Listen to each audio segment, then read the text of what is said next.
Okay, let's start this with a prayer.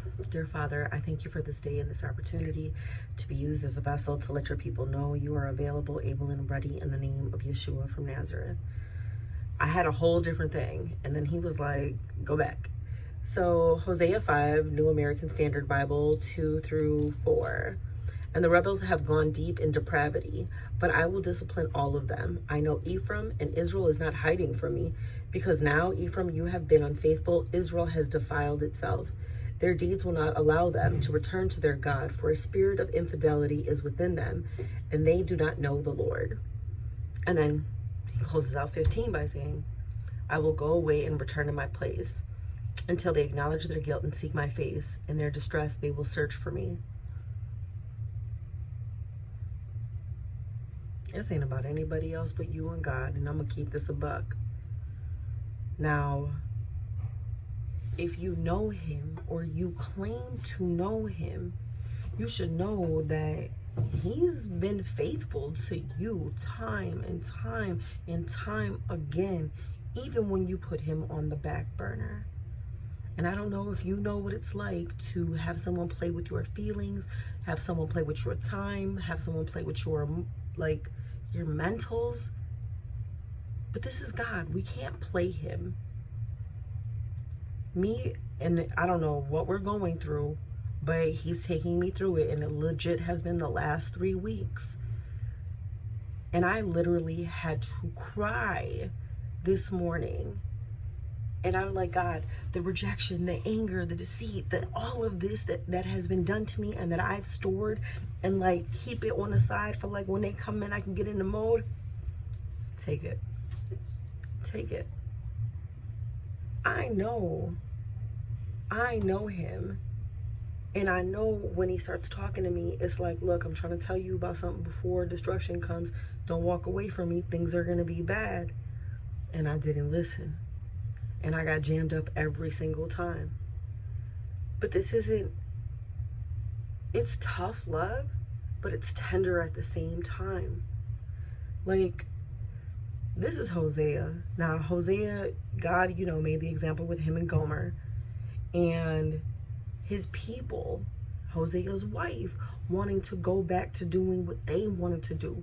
It's literally a battle between the flesh and the spirit all day, every day. But it doesn't have to be like that, because you can walk in victory. God himself is like, man, I'm trying to talk to you. I'm trying to get you to see I got a plan for you. I got something different, but you stuck in your feelings. You stuck in what he said, for a spirit of infidelity is within them, and they do not know the Lord. So the spirit of infidelity, the spirit of confusion, the spirit of lies is telling you, oh, you can't come back from this. You done did too much. You're gonna You gotta catch something out of this. You gotta catch a hell. And God's saying, listen, I love you so much that even after you do X, Y, and Z, I still take you back. Because in 6, when they caught their plea, and they're like, come, let us return to the Lord, for he has torn us, but he will heal us. He has wounded us, but he will bandage us. He will revive us after 2 days and will raise us up on the 3rd day, that we may live before him. So let's learn. Let's press on to know the Lord. His appearance is as sure as the dawn, and he will come to us like the rain, as the spring rain waters the earth. So they know they messed up. And then they got the speech like, man, I'm going to come back to God. I'm going to get it right. I love you. I know what you can do for me. I got to go through it for a couple of days. And this is a testament to Yeshua. 2 days, on the 3rd day, he rose. And God can do that within 3 days. Man, I'm not going to put a time limit on it. He can change your situation. It's God. He sees you putting in the effort, man. Look, I already did it. I don't have to meet you. I know where you are. I know what kind of spirits you got in you. But I'm still trying to work with you. So after they set it up, listen, the way that it cuts down in the message, this is why I love God, because he'll be like, go look here, go look here, go look here. He says, what am I to do with you, Ephraim? What am I to make of you, Judah? Your declarations of love last no longer than morning mist and pre-dawn dew. So you say, oh my gosh, I love you, I'm going to change, I'm going to do this. Pre-dawn dew comes in the morning, it ain't there by noon. You fade that fast, and God knows that. He said, that's why I use prophets to shake you to attention, why my words cut you to the quick. and wake you up to my judgment blazing like light. I'm gonna tell you right now, this is completely him. This ain't me, but he speaks to me too. Like, when you're going through something, don't run from me. You got a situation, like, I'm in your life. You better remain faithful to me. Listen, I'm out here with a whole cold sore doing a video because he said remain faithful to me. You think I'm embarrassed about this? No. No. Because there ain't nothing outside here or inside here that can take away from the fact that I got him in here. And it's going to make me move different. And I can understand how God can take the treachery. Like, I love you. I gave you everything.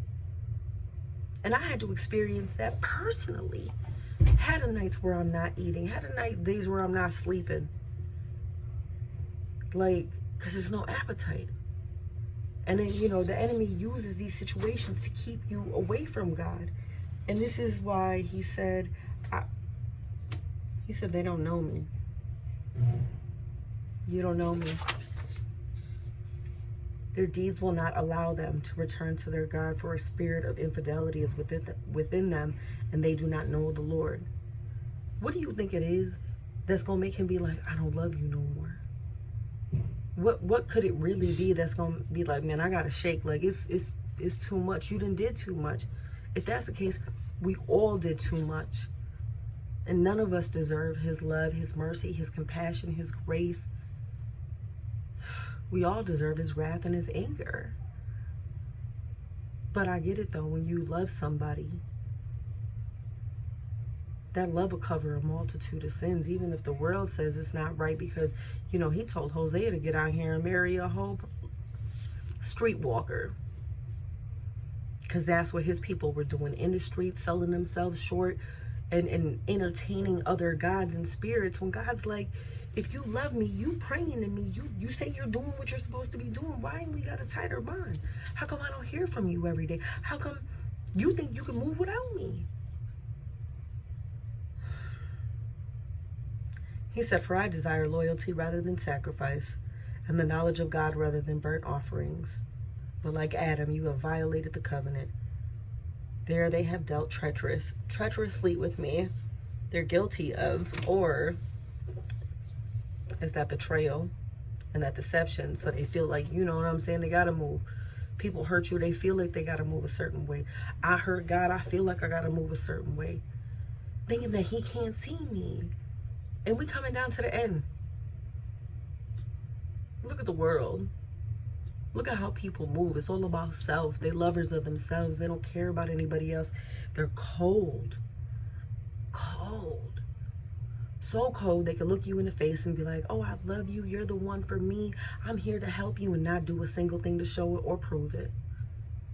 And God's like, this is what you settle for? And I'll do everything for you. And you won't come back, but you want to mix yourself with this and that. And it is no different. History always repeats itself. God is having an issue with his kids. How many times I got to come back? When they're talking about he will revive us after 2 days, he will raise us up on the third, they talking about Yeshua. And this is speaking into the future. Because I got this relationship with Yeshua, it's like, calm down. The enemy's sitting here attacking you. You need to strap up.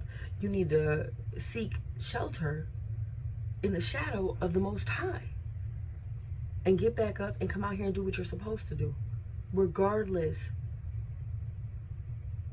I mean, if you really think about it, the enemy has encouraged us to live off of our feelings. I can say it for me. I felt hurt. I felt abandoned. I felt abused. I was abused, but I felt the abuse.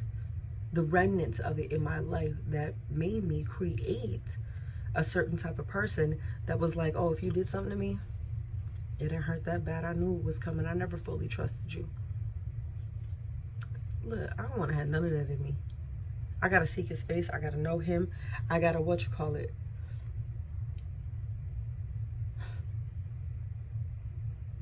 I got to get in line. I got to get in line. It's about the Most High and everything. There is no barrier, no no obstacle too great for him. Holla at him.